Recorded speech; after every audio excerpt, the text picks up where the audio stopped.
வணக்கம், நான் Hema Subramanian. Welcome to home cooking Tamil. கத்திரிக்காய் ரெசிபீஸ் நம்ம நிறைய செஞ்சுருக்கோம். ஆனால் இன்றைக்கி நம்ம பார்க்க போகிற ரெசிபி ஒரு அருமையான கத்திரிக்காய் தொக்கு. இது எப்படி செய்யறதுன்னு பார்க்கலாம்.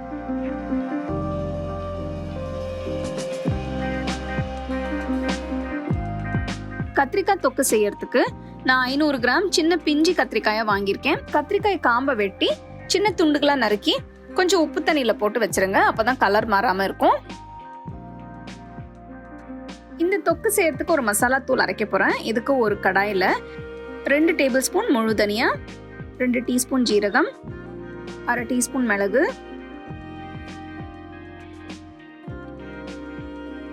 நல்ல வாசனை வர வரைக்கும் வறுத்துட்டு அடுத்து இதில் 6 காஞ்ச மிளகாய் போட்டு நல்லா வறுக்கணும்.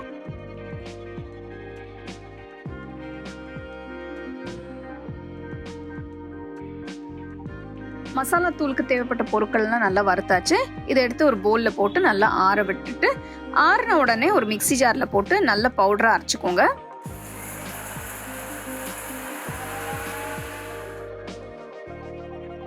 கத்திரிக்காய் தொக்குக்கு மசாலா தூள் ரெடி ஆயிடுச்சு. அடுத்து ஒரு கடாயில் 1 டேபிள் ஸ்பூன் எண்ணெயை ஊற்றி, இந்த ரெசிபிக்கு நீங்கள் நல்லெண்ணெய் யூஸ் பண்ணால் நல்லா சூப்பராக இருக்கும். இதில் 2 டீஸ்பூன் பொடியாக நறுக்கின பூண்டு,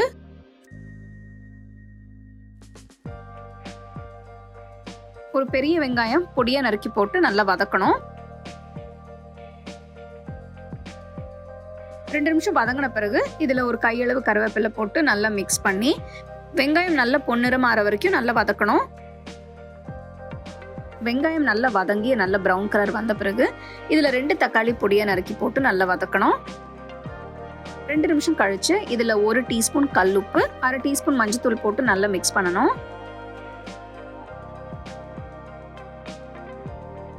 அடுத்தது நறுக்கி வச்ச கத்திரிக்காய் துண்டுகளை தண்ணியிலேருந்து எடுத்துட்டு கடாயில் போட்டு நல்லா வதக்கணும்.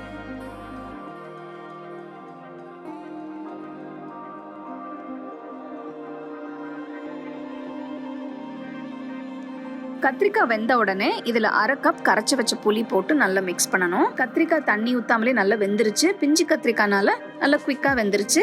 அடுத்தது இதில் அரைச்சி வச்ச மசாலா தூள் ஒரு 3 டேபிள் ஸ்பூன் போட்டுக்கோங்க. மசாலா தூள் நீங்கள் கத்திரிக்காய்க்கு தகுந்த மாதிரி அட்ஜஸ்ட் பண்ணிக்கலாம். மசாலா தூள் போட்டு நல்லா மிக்ஸ் பண்ண பிறகு ஒரு 10 நிமிஷம் மீடியம் ஃப்ளேமில் நல்லா வதக்கணும். 10 நிமிஷம் கழிச்சு பார்த்தீங்கன்னா அருமையான கத்திரிக்காய் தொக்கு தயாராக இருக்குது. ரொம்ப சூப்பரான ஒரு ரெசிபி. கண்டிப்பாக அதை நீங்கள் ட்ரை பண்ணி பாருங்கள்.